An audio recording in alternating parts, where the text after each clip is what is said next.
हाय। इस वीडियो में अब हम एमआरपी एंड डिस्काउंट पढ़ने जा रहे हैं। एमआरपी जिसे mark price, max retail price या फिर लिस्ट प्राइस भी कहते हैं। कोई भी शॉपकीपर उसका first and foremost intention profit earn करने का होता है, बट कभी कभी उसे लॉस फेस करना पड़ जाता है, तो उसी लॉस को अवॉइड करने के लिए वो एमआरपी रखता है। उसके लिए वो क्या करता है कि कॉस्ट प्राइस में कुछ एक्स्ट्रा वैल्यू ऐड करता है और फिर वो एमआरपी बन जाता है। यानी जब वो एक्स्ट्रा वैल्यू ऐड करता है तो उस एडिशन को ही यहां पर मार्कअप बोलेंगे। तो मार्कअप कर रहा है सीपी में, तो जब सीपी में मार्कअप करेगा तो सीपी फिर बन जाएगा एमआरपी। जब वो शॉपकीपर किसी कस्टमर को एमआरपी पर ही वो प्रोडक्ट बेचेगा तो ऐसे केस में एमआरपी सेलिंग प्राइस बन जाएगा और मार्कअप बन जाएगा प्रॉफिट। पर अगर एमआरपी को वो डिक्रीज करके बेचता है, एमआरपी से कम रेट में बेचता है, कम रेट का मतलब एमआरपी को घटाकर डिक्रीज करके बेच रहा है, तो उस डिक्रीज को डिस्काउंट बोलते हैं। तो सपोज यहां पे अगर कॉस्ट प्राइस 100 रुपीज है, कॉस्ट प्राइस 100 रुपीज है किसी प्रोडक्ट का, और अगर मार्कअप कर रहा है 50 रुपीज का, 50 रुपीज का मार्कअप करने का मतलब है कि ये 50 रुपीज इस कॉस्ट प्राइस में ऐड कर रहा है। अगर ये 50 रुपीज इस कॉस्ट प्राइस में ऐड करेगा तो बन जाएगा एमआरपी, जो कि होगा 150 रुपए। नाउ अब अगर वो शॉपकीपर उस कस्टमर को 150 रुपए में बेचेगा उस प्रोडक्ट को, तो वो सेलिंग प्राइस हो जाएगा, यानी 150 rupees will be the selling price and 50 rupees here will be the profit. But अगर शॉपकीपर कस्टमर को डिस्काउंट दे, डिस्काउंट का मतलब एमआरपी को डिक्रीज करके बेचे, तो ऐसे केस में सपोज अगर डिस्काउंट 30 रुपीज का दे रहा है, 30 रुपीज का, तो सेलिंग प्राइस बन जाएगा 120 रुपए। तो यहां पर डिस्काउंट किस पे दे रहा है? एमआरपी पर। मार्कअप किस में हो रहा है? सीपी में। तो जिस तरह से हमने प्रॉफिट या फिर लॉस के बारे में समझा था कि प्रॉफिट एक तरह का क्या है? पॉजिटिव चेंज है, क्योंकि प्रॉफिट हो रहा था सीपी में, यानी प्रॉफिट एक तरह का इंक्रीज है। उसी तरह लॉस को भी हमने समझा था कि लॉस क्या एक तरह का डिक्रीज है, किसमें होता है? सीपी में होता है। तो यहां पे अगर मार्कअप के बारे में देखा जाए तो मार्कअप क्या एक तरह का चेंज है। कैसा चेंज है? पॉजिटिव। यानी किसमें किया जा रहा है? मार्कअप ऐड किया जाता है। यानी मार्कअप का मतलब क्या है? It is the kind of addition of a value to the CP, तब जाके वो एमआरपी बनता है। तो एक तरह का पॉजिटिव चेंज है। ठीक है, तो इसको भी हम यहाँ पे एक तरह से चाहे मार्कअप बोले या फिर इंक्रीज बोले, इस तरह से हम इंटरप्रिटेशन कर सकते हैं। अब चलते हैं कुछ फॉर्मूले पे। अब अगर मार्कअप का फॉर्मूला बनाना पड़े तो हम बनाएंगे एमआरपी माइनस सीपी, क्योंकि मार्कअप मार्क प्राइस और कॉस्ट प्राइस के बीच का डिफरेंस है। तो यहां पे मेरे को मार्कअप मिल गया। अब अगर मुझे मार्कअप परसेंटेज निकालना हुआ तो मार्कअप परसेंटेज के लिए हमें क्या करना पड़ेगा?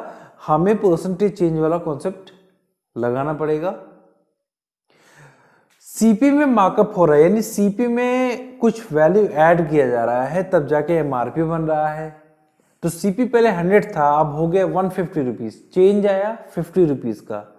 तो यहां पे सीपी और एमआरपी के बीच में जो चेंज है वो मार्कअप का चेंज है, यानी इंक्रीज हो रहा है, एक पॉजिटिव चेंज है।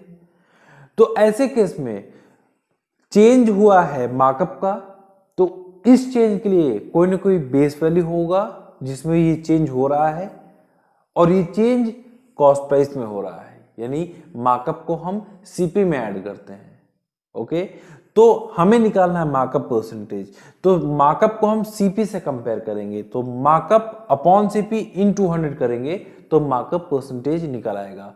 इसका मतलब यह है कि मार्कअप उस कॉस्ट प्राइस का कितना परसेंटेज है, that is called markup percentage.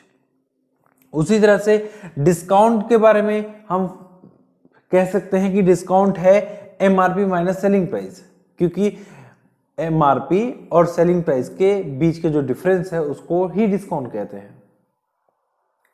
तो यहां पे MRP minus selling price will be discount. Now discount percentage अगर कैलकुलेट करना हो गया तो डिस्काउंट परसेंटेज के लिए भी हम परसेंटेज चेंज वाला कॉन्सेप्ट लगा के कैलकुलेट करेंगे। तो यहां पर देखा जाए तो डिस्काउंट क्या है, मैंने कुछ देर पहले ही बताया कि डिस्काउंट एक तरह का चेंज है, नेगेटिव चेंज है। और किसी भी चेंज के लिए बेस वैल्यू रिस्पॉन्सिबल होता है कि किसी न किसी बेस वैल्यू में वो चेंज होता है। तो डिस्काउंट किस में हो रहा है, एमआरपी में हो रहा है। यानी एमआरपी को जब हम डिक्रीज कर रहे हैं तभी तो सेलिंग प्राइस बन रहा है।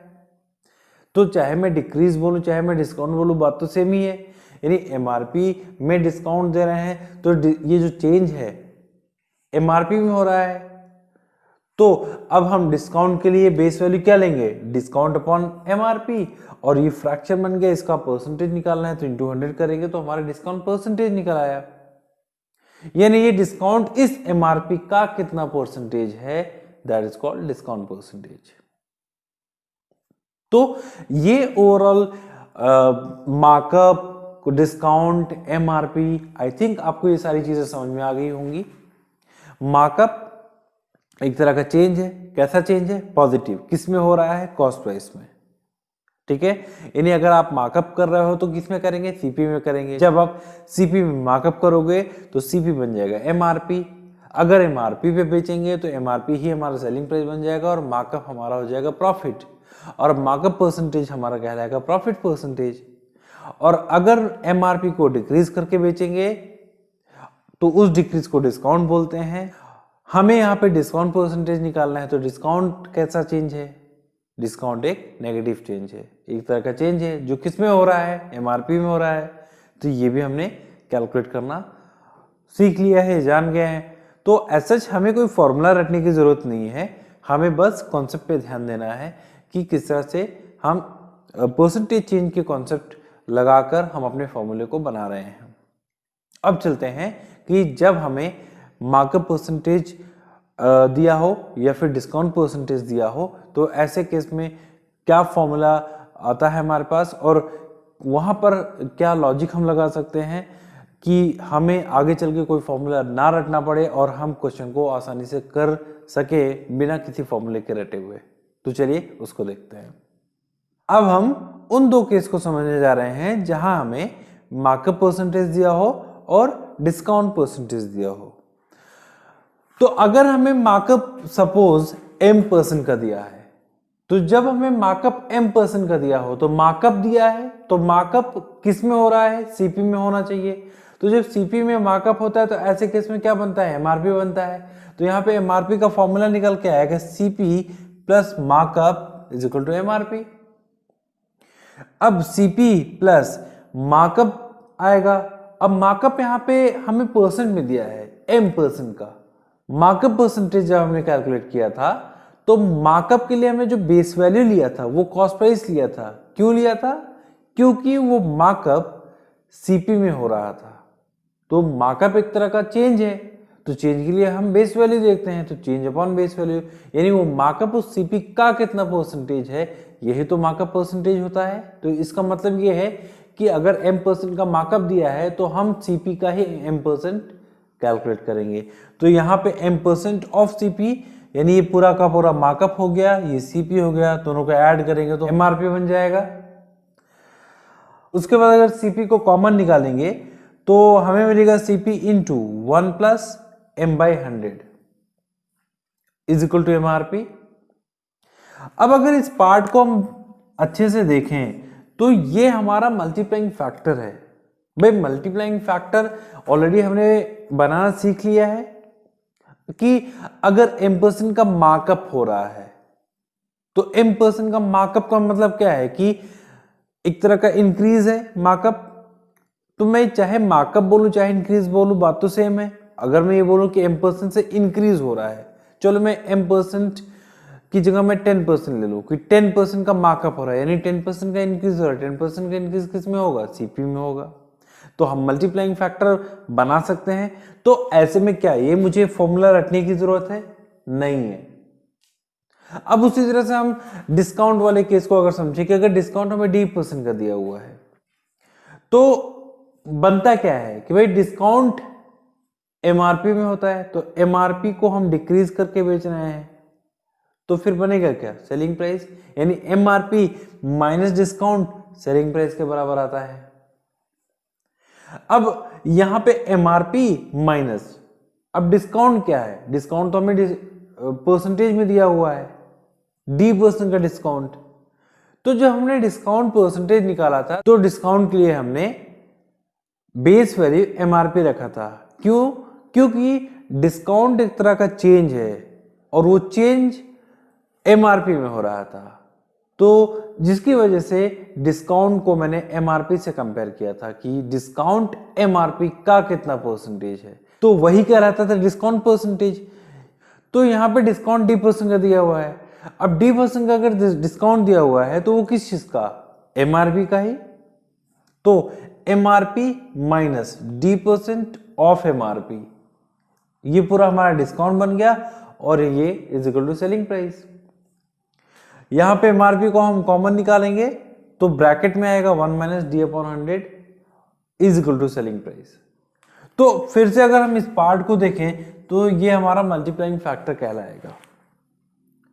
यहां से हम मल्टीप्लाइंग फैक्टर की मदद से बहुत आसानी से हम सेलिंग प्राइस बना सकते हैं।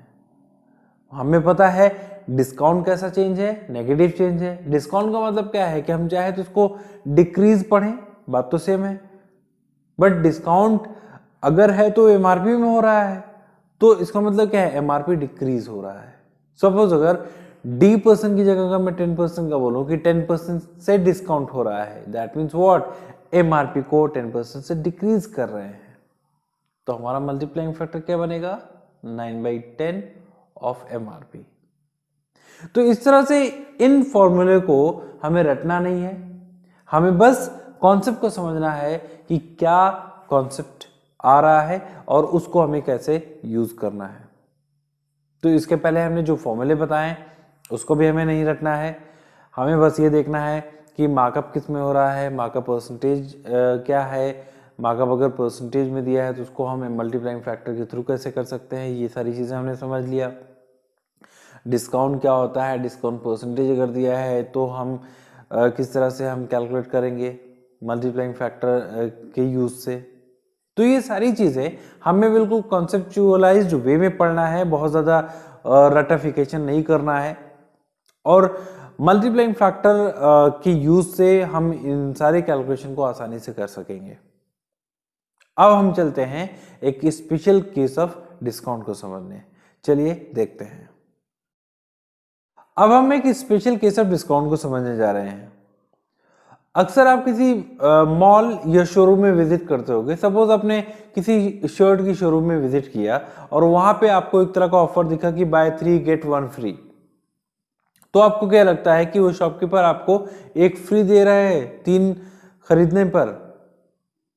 क्या ऐसा भी कोई शॉपकीपर है जो फ्री में बांटने के लिए बैठा है? नहीं, क्योंकि कोई भी शॉपकीपर है उसका पहला इंटेंशन तो यही रहता है कि उसको प्रॉफिट अर्न करने का होता है, तो वो फ्री तो दे ही नहीं सकता। तो इस केस में हो क्या रहा है, वो आपको डिस्काउंट दे रहा है। तो चलिए डिस्काउंट परसेंटेज कैसे निकालेंगे वो देखते हैं।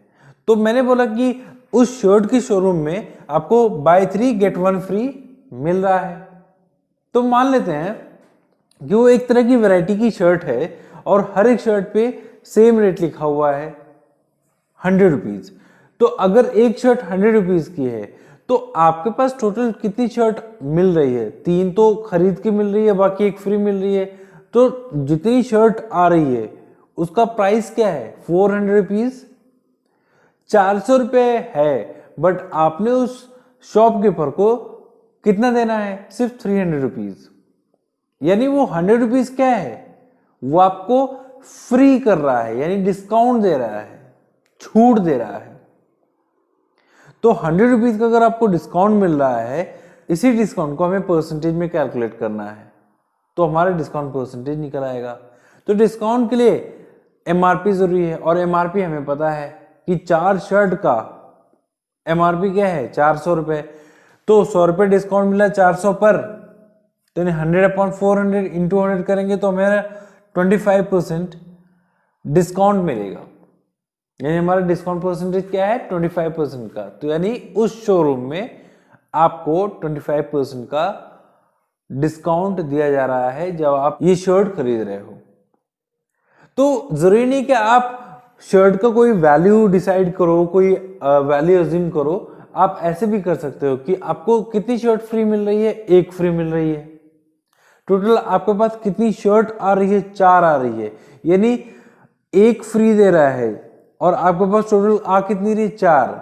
तो यहाँ पे जितनी भी फ्री मिल रही है उसको न्यूमरेटर में लिखो और जितनी आपके पास टोटल मिल के आ रही है उसका क्या आ रहा है, 4, यानी 4 शर्ट आपको आ रही है। तो 1/4 और इंटू 100 कर देंगे तो आपको डिस्काउंट परसेंटेज आएगा 25% का डिस्काउंट आएगा।